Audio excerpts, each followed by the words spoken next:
And I think this is also the time where we already can start our webinar about studying in China here today. I would like to welcome every one of you who joined us right now. This webinar is brought to you by the CEIBS MBA. The CEIBS MBA is the #1 MBA in Asia and has been in the top tier in the past 6 consecutive years. You can choose the 12-month option or the 16-month option with us. It's fully conducted in Shanghai with overseas opportunities as well. And we will know more about studying in China after this webinar. And so I would like to go on and say thanks to all our panelists that joined today, to James, Jacob, Savannah, and Lize. And I would like to hand over the word actually already to my colleague James, and to start with his introduction and then followed by the other panelists. Thank you very much, Marianne, and very nice to be here wherever you are in the world. Thank you for taking some time out on this Sunday to share some time with us. So as Marianne said, I'm James Kent. I've been living in China for the last 8 years, and I'm the marketing manager within MBA admissions for the MBA program here at China Europe International Business School. The reason that we've kind of all got together to bring you this webinar is because I think it was very public when the student visas into China kind of stopped, a few years ago. But it still feels there's not, a wealth of information out there for people that would like to come and study now that the student visas have opened again. And I think also most of us panelists, or many of us have been in China kind of throughout the pandemic years. So hopefully it should be a fun, interactive evening. But Marianne, if you go on to the next slide, and I'll just share maybe just a little bit about what I do. So apart from these, beautiful pictures and words in our brochure, the main role I have here at CEIBS is to recruit international students onto our full-time MBA program. So I won't go into too many details, but just to keep it light, as Marianne said, we're a very highly ranked program taking place over 12 to 16 months. It's a very intensive academic MBA program, but also very experiential. So our MBAs do leadership activities in the Gobi Desert. They do strategy projects with companies in Shanghai and throughout China. They can go on exchange to top schools in the US like NYU Stern or Wharton, or Europe to the likes of INSEAD or London Business School. And really it's for people that are looking to continue or switch their career into management or business or leadership, and really kind of taking over a year out of their career in order to do so. And we also have a career development center that really works with students to help them find interesting and rewarding job opportunities, predominantly here in China after they graduate, which I'm sure we'll get onto. I'll share my WeChat probably in the chat box at the end of the session.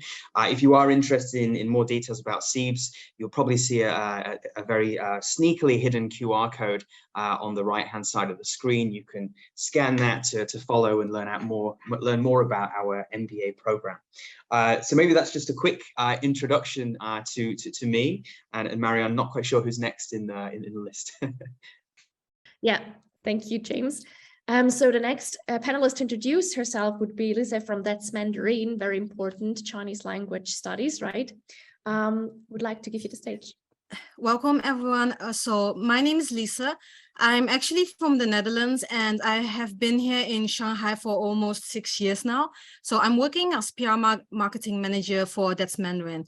And That's Mandarin is a premier Chinese language school and who has been delivering excellence in Chinese teaching for over 17 years to more than 50,000 students of different nationalities. So we provide classes in Shanghai, Beijing, Suzhou, Hangzhou, Milan, and also anywhere else in the world with our online classes. So with our own in-house Chinese learning platform, it's called Nihao Cafe. And this online learning platform, it gives you like linking words, storytelling, and it will connect you with our native speakers as well. So you can also see that here on the slide. So, and for our offline program, we also provide visa programs, students visa support, HSK programs. And if you're here, you can learn about the cultural events, languages, and summer and winter camps. If you want to know more about That's Mandarin, then you can go to the website or scan the QR code with WeChat and you'll be knowing more about us. Yes. And we're happy to join the webinar and tell you more about studying in China. Yes. Thank you so much for this introduction. And next up is Savannah. Hi, so excited to join this webinar. My name is Savannah Billman, and I am a content manager at China Admissions. I have degrees from 2 Chinese universities, Peking University and NYU Shanghai. And even though I'm outside of China now, I have 6 years of studying in China as a student. So China Admissions is a platform designed to help international students learn more about how to apply to Chinese universities, and we assist students with the application process 100% of the way, all the way up to admissions. And we have over 200 Chinese universities and thousands of programs on our platform. So if you'd like to know more about China Admissions, we have tons of information on our website, including programs such as CEIBS and Chinese classes with That's Mandarin, where you can check out different options for you. You can explore our free database and learn more about what it's like to study in China. So we have our QR code there that you can scan, and also we have several other social medias as well, such as Instagram and WeChat. So yeah, thank you for having me and excited to be here. Great, thank you. And last but not least, Jacob, welcome today. Hi guys, so Jacob, I'm from California. I've been in China for about 15 years now. I'm the commercial director at SmartShanghai, which for those of you who do end up moving to the great country of China or the great city of Shanghai, you will undoubtedly come across our app. It is one of the first adopters that people usually download when they get to the city. We are, by all intents and purposes, considered to be a super app. It's the bilingual app that allows you to search for restaurants, bars, schools, all in English in a directory fashion. We have a buy and sell section where people exchange goods between each other.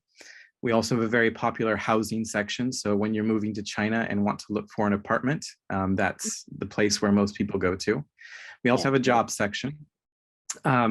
We also have a ticketing site. So if you want to purchase tickets to a museum, to a show, basically the app was produced over the course of what next year will be 20 years, based off of the needs of what expats who don't yet speak Chinese need to survive and thrive in the city. How to get to point A to point B, where to go to get this and that. Tons of different types of editorials for guides on how to download WeChat, how to install Alipay, how to buy pet insurance, how to get your pets into China. Anything and everything that you would need to be able to set your life up here and thrive is basically what people use SmartShanghai for. We have about 120,000 active users on a monthly basis spread across multiple channels, including a website, our own app, a mini program, as well as WeChat. We can go to the next slide, that's okay. We work with multiple different types of companies, from local institutions to international brands. If something is discoverable in Shanghai that might be of interest to you, whether it's for pleasure, purpose, or business, SmartShanghai is the best resource to use in order to get what you need to make Shanghai livable. So cheers and thank you. Thank you so much for this introduction of all of you. I'm just going to go back to our title slide here. As we have introduced on our webinar description, this is a Q&A session as well, like to answer all of your questions. And I've already seen there's one question particularly about the visa situation already. And I just want to ask James and Savannah, now that student visas have opened again, can you share experience of helping students to get into the country for their studies? Like, what do they need to do? Thank you, Marianne. Maybe I'll go first and then hand over to Savannah. So at CEIBS, you know, traditionally we tend to intake anywhere between kind of 120 to 180 students per year, and typically about a third of those are international students. So when the borders closed, you know, it really hurt us. Where our deadlines and terms lie meant that when the student visas came back onto the table, it was already kind of pretty late in our recruitment season. Our MBA actually kicks off in early October, but still we did have some that managed to kind of move quite quickly to get back in. So I'll share a little bit about the process. I will caveat this by saying that I think it might be slightly different, depending on where you are in the world and also the institution that you're looking to study at. But I'm sure that Savannah can, maybe give a broader kind of reference on this. So we, for example, had a Brazilian student. I'm just going to kind of take one just to kind of share her journey. So the first thing that she was asked to do is to arrange an appointment at the embassy in Brazil, the Chinese embassy, and she had to take her admission letter from our school, from CEIBS, plus a completed JW202 form. And from that, she can then apply for an X1 visa. The X1 visa is kind of the longer student visa. The X2 visa, more for people on short-term study or exchange, is still not back on the table. But essentially with the X1 visa, either new students can come in, or if existing students were stuck outside, then they can apply to resume their studies here. So the process of applying with the embassy for this lady in question took about 2.5 weeks. The one thing that was quite interesting, that was quite new for us, is that they actually prefer if you've already booked your flight ticket. But again, I wouldn't act on my recommendation on that. I would definitely check when you're having discussions with the embassy. The other good news is that you can apply for a multiple entry visa now, right? It's not just kind of as it was maybe before, that if you come in, you'll kind of be stuck until you finish your studies and decide to leave. So you can get a multiple entry student visa, which is valuable. When you then get this X1, basically it's valid for 3 months. And this means that you have to enter China within these 3 months. And when you arrive and you go through quarantine, that I'm sure we'll get onto it in a little bit, essentially then with the help of the school, so CEIBS, we have a fantastic foreign affairs department, and our colleagues there are the ones that will transfer that X1 student visa into a longer term residence permit, which should see you through to the end of your studies. So I think for us, it's just under 2 years in total to get through. The one thing that I've missed out, sorry, is that when you're coming in, obviously you've got your flight booked. In order to board that flight, then what you do need is 2 negative PCR tests. And I think this is a bit different in each country, but essentially the embassy should be able to advise on which clinics they accept these kind of negative PCR tests from. And so, yeah, it needs to be within 48 hours of flying, needs to be from different clinics. They need to be accepted by the embassy. Then from this, you will be given an online version of the QR code, right?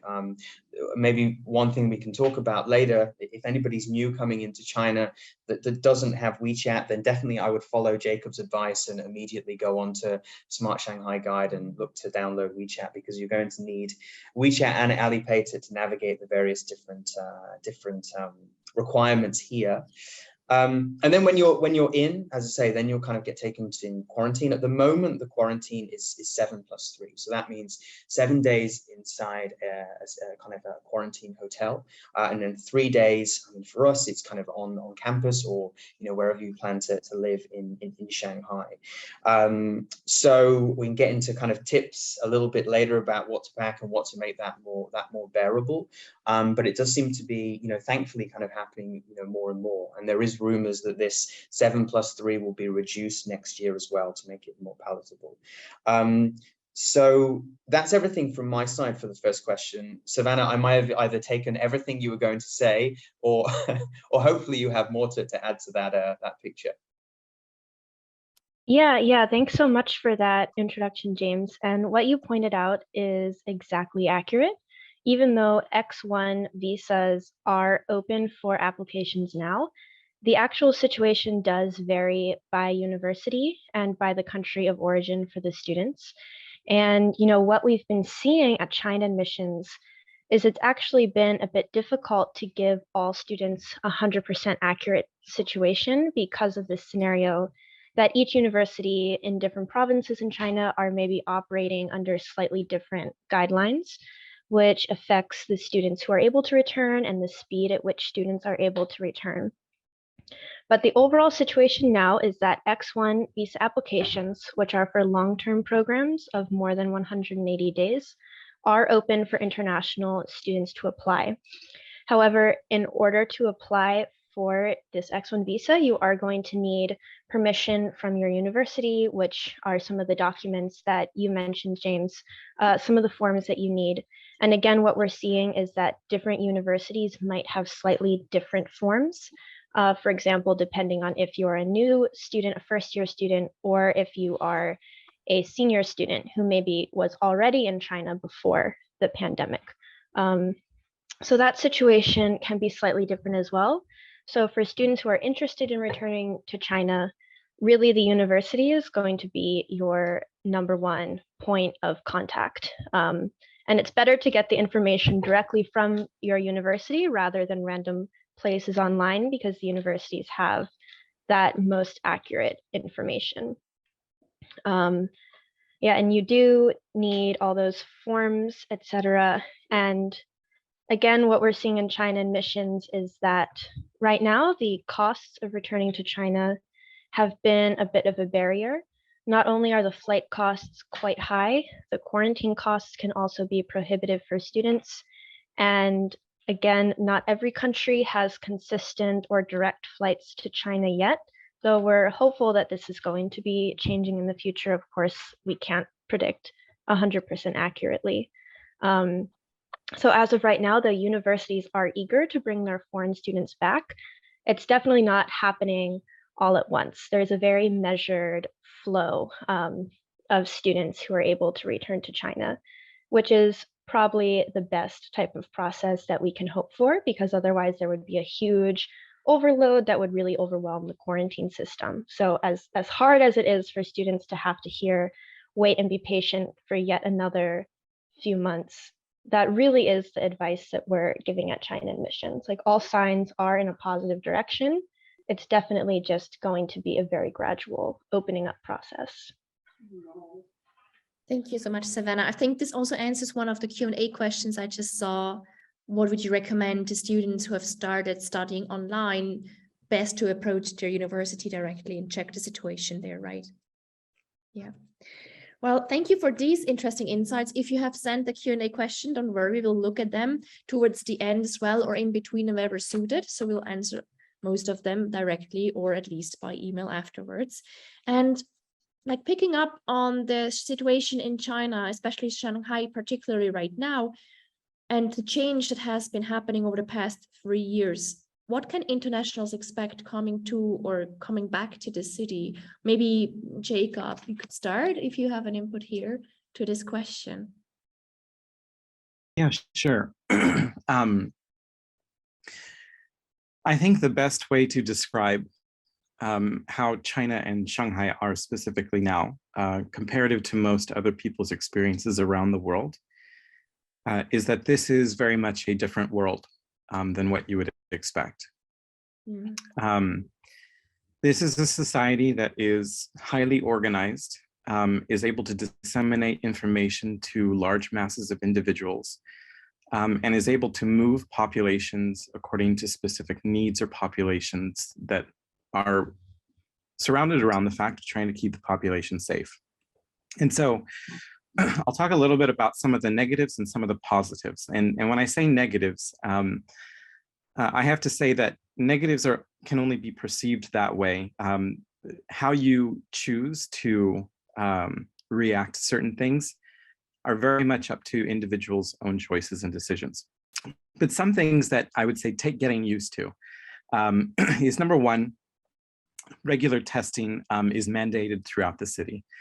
And so once you come and you get your WeChat account set up, your Alipay set up, you'll also have to plug into the national, or at least the city level healthcare system that allows the city to track how often you've been tested and what your test results are. This takes some getting used to, but I remember once this was instituted earlier this year, it was thought of as being a nuisance. And then eventually it just becomes a habit that you don't even think about anymore. pretty soon you'll be an expert and you'll know all of the testing centers around the city that have the least lines to wait in. And so again, it's just something to acclimate yourself to. Another thing that you need to get used to is the fact that, yeah, you will be tracked in your whereabouts, and this isn't necessarily used for nefarious means. It is one of the implemented technologies that China has used to be able to stamp out the virus where other countries have not been successful in doing so. And they do this very easily through contact tracing and making sure that they take no precautions with regards to isolating people who may have been affected, and making sure that they're safe. Another thing that is a big change is the fact that sometimes parts of the city close down because of potential spread. Again, I think that over time, this has worn down on people's mental status with regards to, another lockdown. But I think we've gotten down to a point of level of population in the city of real China diehards that are just able to weather these things and not necessarily see them as negative. They're just part of life here in China.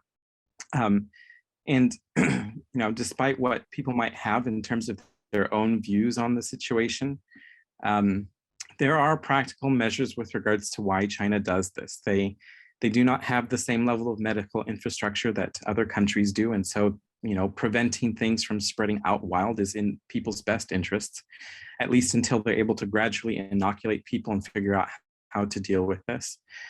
But on the flip side of this, there's also a lot of good things. You have still businesses that are able to open and thrive. Many people would have thought that the economy would have been completely shot in China. I work at a media company that is still consistently covering new places that are opening and starting businesses here. One of the surprising factors with regards to this is that countries outside of what we have here in China are experiencing economic slowdowns. And while China is also experiencing this as well, I don't see another economy that is still able to provide the impetus for businesses to start and to grow. Some of the clients that we've seen in multiple different industries, the way that they've weathered this type of a system and these changes, as long as you're adaptable, you can still see success here. Not only that, but the job market here, because foreigners have left, there are a lot of positions that are open for people to basically become kingdom builders at the new set of a new population that's going to basically repopulate the city in time as things move forward. There's still a large energy with the city, both at the social level and at the opportunity level. But yeah, it is an entirely different world. It's something that you can get used to. And in many ways, I think that there are a lot of things about this particular place that can be lessons learned for people outside of China. It's a cool place to be. And despite things being different, they aren't necessarily bad. We'll have to see how things play out in the future. All right, thank you for these interesting insights. I think I have a follow-up question for you afterwards, but first, Lize, how did you experience this working for That's Mandarin? Any changes in how you conduct school lessons or English, like language learning procedures? Yeah, I think Jacob has mentioned a lot of things that we experienced during the lockdown and epidemic, and Shanghai did changed. It's like it did affected a lot of businesses, also expat businesses, because a lot of expats left. But how we kept on is that we quickly shifted to like online classes, online learning, online classes, because we're living in a new digital era where we can offer online opportunities. And this is sometimes also give you the similar experience. Of course, face-to-face is better, but because people cannot go to China or they still want to continue with their studies, online is still a good possibilities. And although many expats left, there are still some coming back. So, and a lot of our students during the lockdown, we provided them like online classes, and we wanted to let them keep learning, like not give up. Lockdown cannot like prevent you for doing stopping something. So and they were also very satisfied. And other businesses, because they cannot do online or don't have that ability, it affected them and they might have quit. But most of them who moved online, they are still growing. And yeah, so you have like two possibilities, offline and online. And although Shanghai is quite very westernized, and there's still a lot of international communities, businesses, and Western food and brands. So it still keeps Shanghai alive.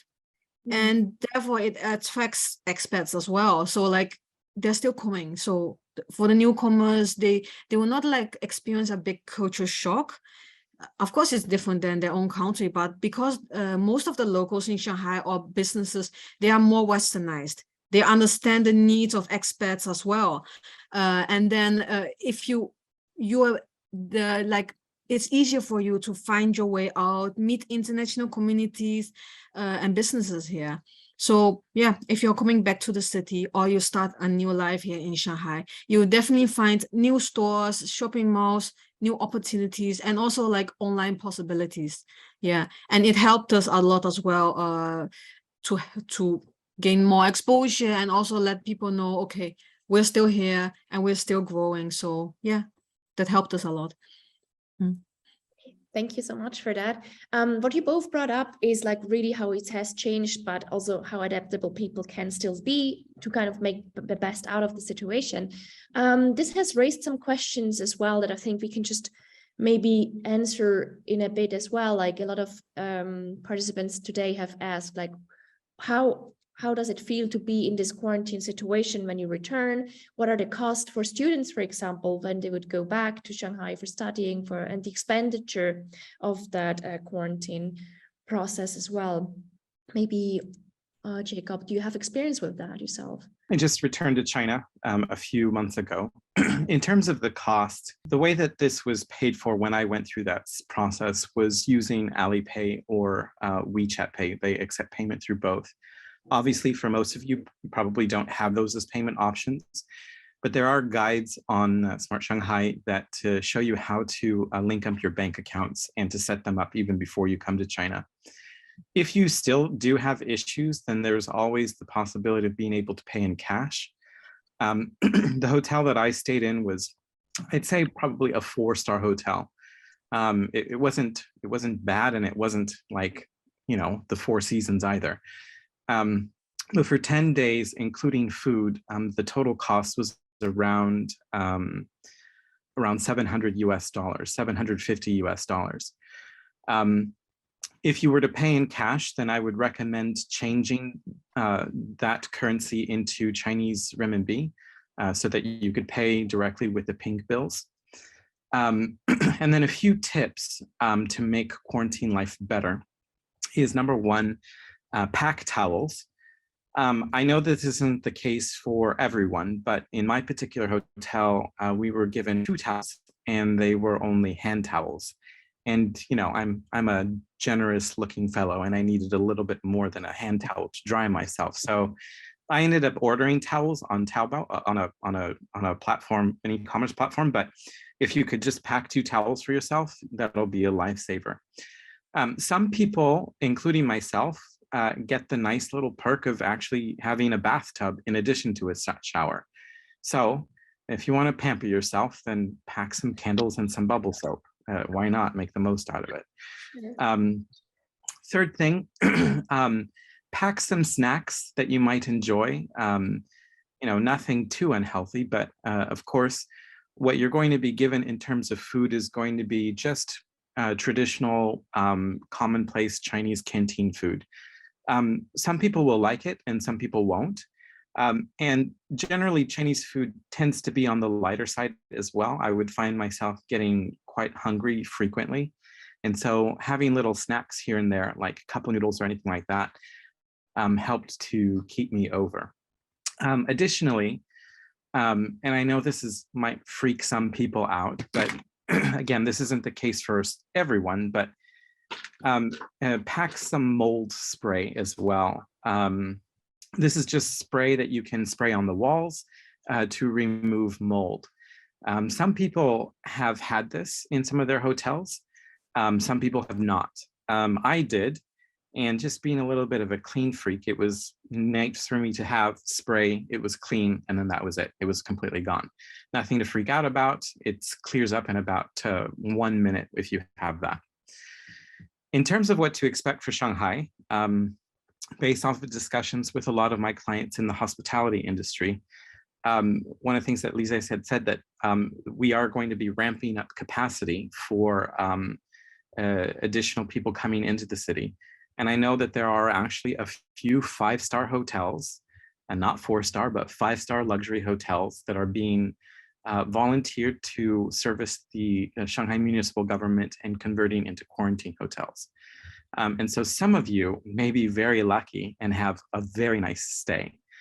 And so the experience varies from hotel to hotel. Some hotels are very strict and they won't allow you to order outside. Some hotels are not as strict and will allow you to order food and goods and services from outside the hotel as well. One last piece of advice is when you check in, if you have comfortable financial means and you are interested in an upgrade, they will not volunteer information, but you do actually have choice in the room that you can select.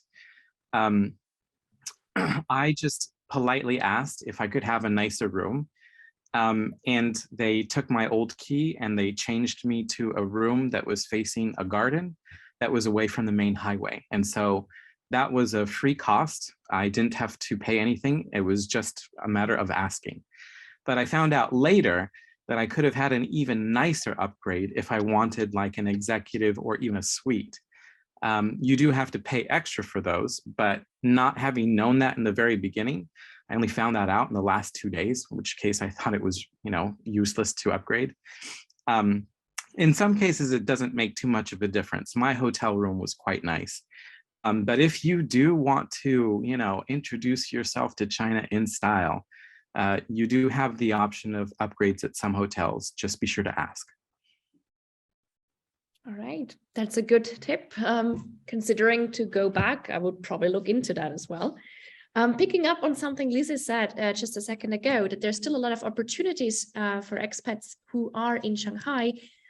James, what do you think? What's the current career outlook for expats in China right now? And maybe you could also give us an information about if it's possible to transfer a student visa into a work visa after graduation, because that has been a question asked in the Q&A section. Sure, happy to do so. I was also furiously taking notes from Jacob's sharing, as I'll also be heading to London in December, and hopefully I can snag one of those 5-star hotels that he spoke about.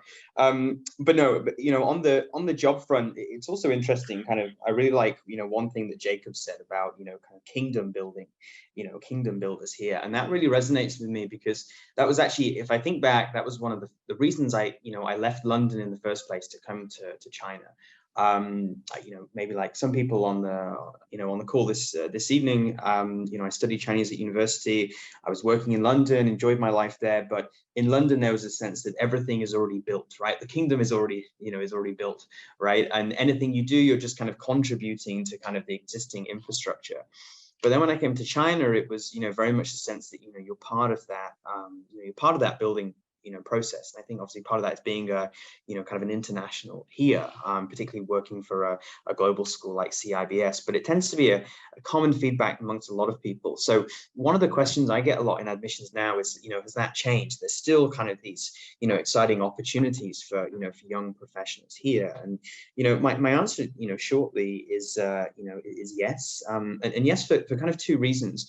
One, although the world has been struggling with COVID and, every economy is slowed down, the sheer kind of size of the China economy and, the kind of their starting point in terms of growth, right? There's still a lot happening and a lot opening. And I think that, Lize and Jacob's answers kind of attest to that, right? It's still a massive market, even for multinationals to still come into, to this day.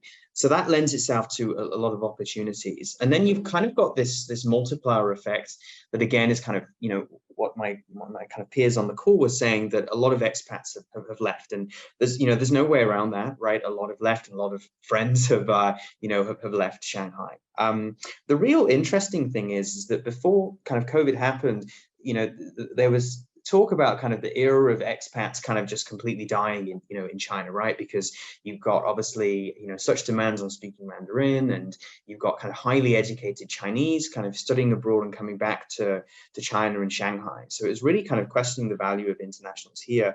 But I think that, COVID's really changed that picture. As I say, a lot of internationals have left.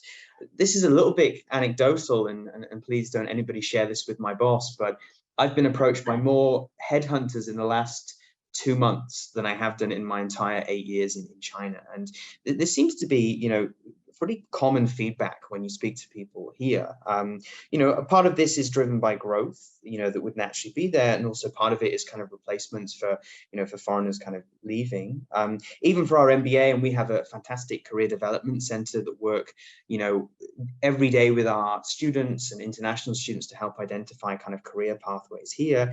And they're still seeing kind of the two options, right? So it's still Chinese companies, although maybe in less numbers, they're still going out. So one of our American alums who graduated this year, he's going to work for Pinduoduo, which is a fantastic digital platform, and he's working there because they're expanding into the US. Another example, we're inviting them back to campus in a couple of weeks' time, but we work very closely with AB InBev, and probably people know them for Budweiser, and lots of other fantastic beverages. So they still recruit internationals because really for ABI, China and Shanghai is their hub of operations for APAC. So that's still very important. It's a very important market in the region. And of course, they do a lot of kind of cross-border business as well. So the short answer, Marianne, is yes, there's still opportunities there, but the real point to kind of focus on is a little bit like what we talked about before. It's kind of success will go to those that are adaptable and resilient. And I think that China's a good measure of that, I would say. True, very true. Thank you so much for the insight. Speaking of daily business as well, like Savannah, what do you think? What does a typical student's day look like these days? Well, in many ways, the typical student life in China can look very similar to pre-COVID. You'll have midterm and final exams, homework, presentations, you'll be studying Chinese. Your classmates will likely be a mixture of both international and Chinese national students. But in other ways, a student's life in China will, of course, look very different now. And as Jacob pointed out, one of the major practical ways in which life looks quite different is because of the zero COVID policy. You may have to do daily tests or every other day COVID tests. If there is an outbreak in your city or your area of the city, or even just in your dormitory, you may find yourself having to be locked down for either a very short amount of time or an uncertain amount of time.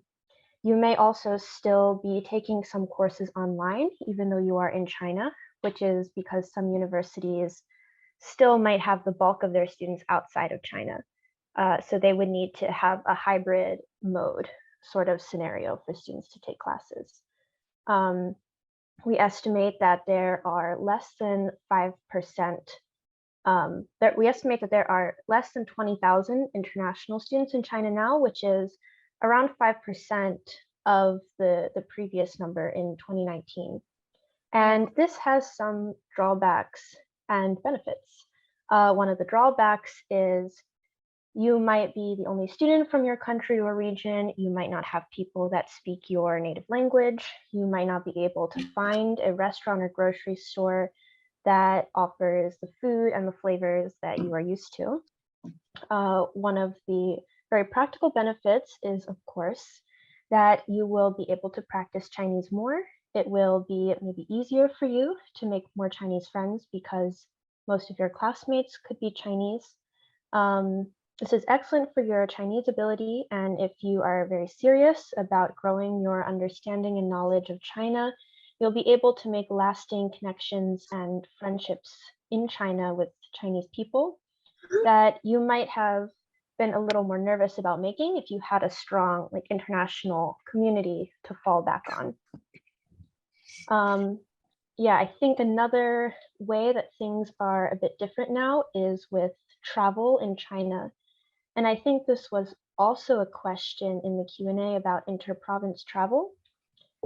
Maybe in the past in China, students really enjoyed the opportunities to travel between city to city very easily, to travel to see different historical sites, or even traveling outside of China for a holiday vacation in Thailand or Japan or something like that. Definitely, this is going to be severely restricted. Movements are restricted because of the COVID policy. So it could be very difficult for you to leave and re-enter your own city. And if you want to travel into another province, you'll need to have proof that you have no COVID and that you have not come into contact with anyone who has COVID. So it's definitely more complicated. It's doable, but it can be more expensive and more time consuming than it was in the past. So actually what we're seeing now is more and more students are staying within their city or within their own province, getting to know their local environment, the suburbs, the little towns around them very well, and making a lot more local connections than in the past, where students might have enjoyed traveling between multiple different big cities. So that could be a pro or a con, depending on how you think about it and what experience you want in China. But it's definitely a really different environment now for international students. But of course, as Jacob said, different does not mean bad. There are new opportunities that are opening up to you to make maybe deeper and stronger connections with your local domestic Chinese environment, as opposed to having kind of the high-flying, city-hopping international student experience that may have been the norm previously. All right. Building up on this, like maybe a question to all of you, like if someone is planning to come back to China to study right now, what can they do now to prepare? We have heard some things like downloading the relevant apps already, like WeChat, but are there other things that you would recommend? Well, from my point of view, I think it's best to understand the base first regarding the current situation where you're going now and how it's like there, and also understand a bit the basics of the culture and the language. You can already like talk with people who are already at that place where you're going to, and get yourself also prepared, like, okay, what can I expect? What is out there? And also most important for a lot of people who might find out too late, get your phone prepared. So China uses its own technology, such as WeChat and Alipay, and some Western apps and websites might not be applicable in China, like Gmail, Facebook, Yahoo. So yeah, the most important thing, online research about all those things, then you get yourself more prepared, these basic knowledge. Yes. All right. One thing that I Jacob. would, yeah, one thing that I would recommend for sure is before coming to China, you will want to purchase a virtual private network or a VPN. Trying to buy and set up a VPN in China is a headache. It's much easier if you do it before you come. And so, as Lize had mentioned, some sites in China are not easily accessible. A VPN is a type of technology that allows you to bypass the Great Firewall of China so that you can look on your Instagram or check your Snapchat at your desire and leisure. And so don't think that once you come to China, everything is blocked off and you live in a bubble. It is actually legal to own a VPN. It's just illegal to sell them. So that's a common misunderstanding that people have. Another thing that I would also recommend is make sure for any types of special medications or vitamins or whatever that you typically like to have on hand, whether it's something to help your tummy or if you've got sinuses or anything like that, make sure you stock up on those things before you come, because some things can be a little bit difficult or just not available in China. The third thing that I'd also recommend is to make sure that you have a mindset that is ready to be completely changed and transformed. People should by no means consider the current situation a barrier to come to China, because, you know, as James has reiterated on one of the things that I'd said, like the expat population has decreased by 70%. That means that this pool is going to be the core foundation of foreigners who are going to help be here at the start of when China reopens its borders. Back in 2016, the Shanghai government itself had announced that they had plans to grow the foreign population to 800,000 foreigners. Now that is a 4x growth. And so we do anticipate that China is going to be opening up. As Savannah had mentioned, it's going to happen gradually. But you have a chance of being, you know, it's this type of analogy that I say, you know, being employee number 10 at Facebook, you know, those are the guys that help shape things, right? Everyone wants to be employee number 10 at Facebook, but no one knows how big Facebook is going to be at that time. And so that's the same thing here. China is on course to being one of the largest economies in the world. It's on track to surpass the US. And being here, you engage in a type of soft diplomacy by being representatives of people around the world. Your experiences of people who know what China is right now and what it has become is going to be extremely valuable, because there is a diminishing pool of these individuals. Government and state departments are going to need people with this type of on-the-ground experience of China. Major corporations are going to need people with this type of experience. There is no escaping that this is going to be one of the largest markets in the world and one of the fastest growing for years to come. And so don't let anything discourage you, because this is still a place of amazing opportunity. And I feel like this is going to be the beginning of an entirely new era. And the people who are here and on the ground, as James had said, are going to play a part in shaping what this future is going to be like for China and how it interacts with the rest of the world moving forward. So it's extremely exciting. Yeah, just to echo what you said, Jacob, for students who are serious about coming to China now, you really are going to be placed in a truly excellent and very unique position for your future careers because of the small number of foreigners and foreign students currently in China. Your insight and expertise is going to be very rare. And so definitely invest in Chinese language and understanding Chinese culture, making Chinese connections, especially in the West. Since about 2017, there's been a severe decrease in the number of students who actually speak Chinese and have been to China. And this is going to have quite serious effects for future politics and future business. So you will definitely have many unique opportunities that open to you as a result of your decision to study in China now. And yeah, just as kind of we've all touched upon, being prepared and understanding where you're going, pay attention to the laws and the social norms and the cultural do's and don'ts that you're going to need to adapt to. On our website, China Admissions, we have dozens of blog articles that address some student-centered topics, such as working and interning while studying, some essential vocabulary for COVID testing that you need to be aware of, plenty of information about different cities and universities in China. And Smart Shanghai is an incredible resource as well. I used it all the time when I lived in Shanghai. Yeah, and that's Mandarin. If you are serious about going to China, definitely pursue at least conversational proficiency in Mandarin. That will really just transform your experience in China from one of a kind of outsider tourist to someone who's able to more deeply engage what's going on around you. So definitely don't give up. This is more of a hiccup and a blip than the permanent state of the future going forward. Yeah, so yeah, looking forward to seeing what all of the students in this chat can make of this wonderful opportunity.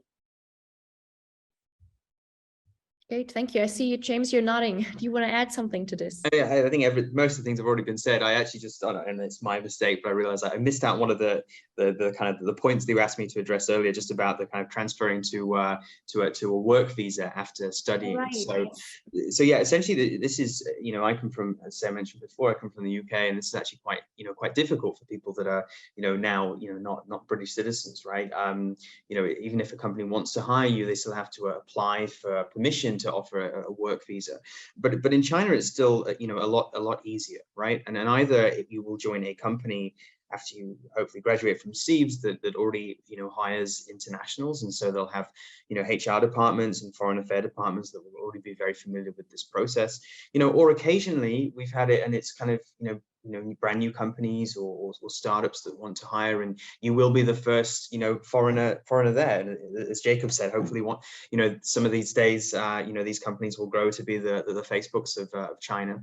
But if you are employee number 10 and you happen to be the first, foreigner, then, schools like CEIBS, will lend a hand and work with their foreign affairs team or HR team to kind of talk them through the process. So it's quite straightforward.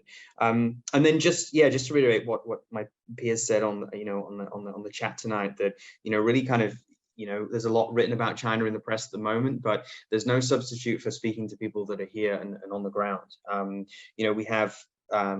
We have student ambassadors that are not incentivized to kind of tell you any tales. Talk to them about their lives here. Find out how things have changed. And I think that the majority that you speak to, they'll give you a very honest, frank answer. And I think that's extremely valuable to kind of frame any decision to come to China. And then as everybody else said, get excited and get ready. All right. That's actually very true. The work process is very straightforward once you're here as well when you're a student, right, to transfer it. Looking into that, we have gotten the question, does CEIBS offer scholarships? And I think the clear answer there is yes, right, James? Yes, a number of scholarships. So I think typically each year, and correct me if I'm wrong, Marianne, so we offer up to a third of the student scholarships, and that typically can cover up to 50 or 60%. We do have a few full scholarships. What I will do is maybe kind of share my WeChat in the group and the chat box, and then if anybody has any questions about scholarships, then feel free to add me, and happy to talk about it later on. And I think we can continue with a few more Q&A questions because we're almost at the end of this session today. So there has been the question raised, does HSK1 provide you with enough knowledge to survive in China? Unfortunately, I would say no. Chinese is a very rich and historic and difficult language. There are actually 9 levels of the HSK now. So if you would like to be communicating in a meaningful way and able to follow some of the basic things of what are going on around you, I would recommend at least HSK 3 to 4. I think that would be a good place for you to do things like taking a taxi, navigating restaurant menus, and some basic conversations. So definitely keep at it. If you're at an HSK 1, keep going forward. True. Do you want to add something, dear Liz?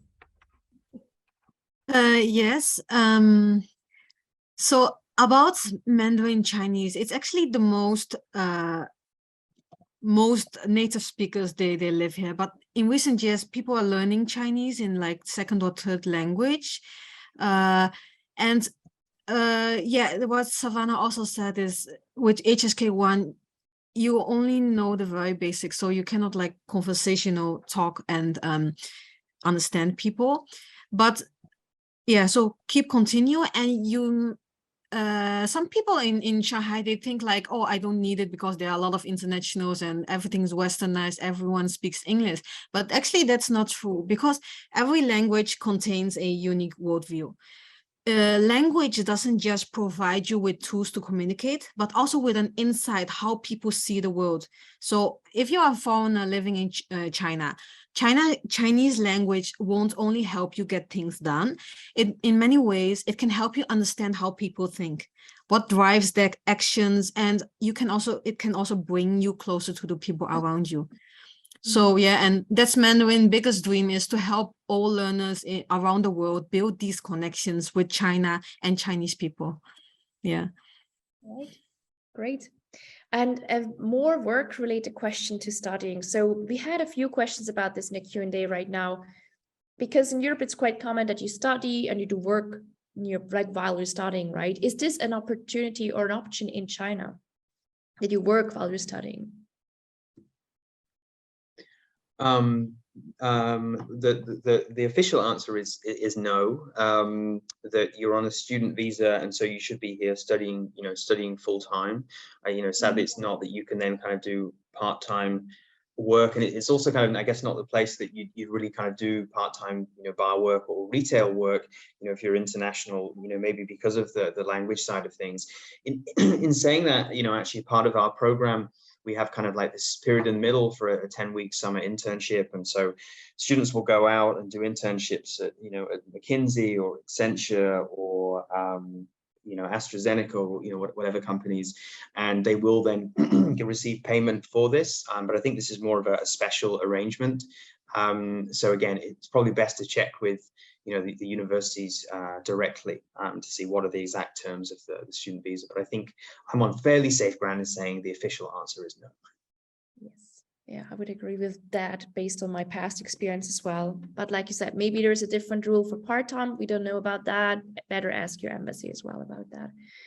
And looking into studying the whole situation in China right now, do you have some final thoughts maybe that you would like our participants to take away from this session today when it comes to considering an MBA or going to China, living there, working there?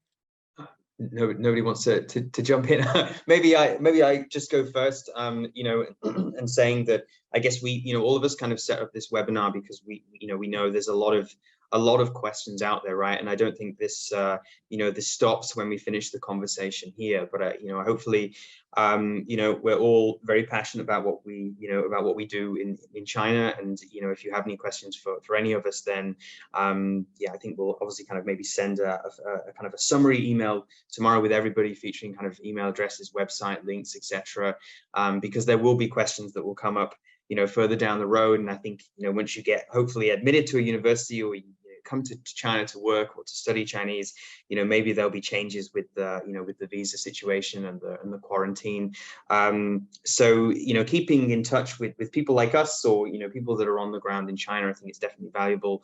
And, in that respect, then obviously definitely, follow the likes of SmartShanghai, that's Mandarin, CEIBS and China admissions, because I think any of the kind of the big updates relating to kind of students kind of coming into the country, we've got it right. We're across it because we have to be. But yeah, I thank everybody for their active participation, and enjoy the rest of your weekends. Well, yeah, thank you everyone who joined us today as well, right, online, and especially the panelists today. It was a real pleasure. And for all of you who have joined us today, in the coming days, you will receive an email from our side as well with the contact details of all our panelists. So if you have more specific questions or you would like to reach out to them, feel free to do so later on. In that sense, I wish you all a good morning, afternoon, or night, wherever you're located, and see you to our next session online. Thank you. Thank you. Bye-bye. Bye.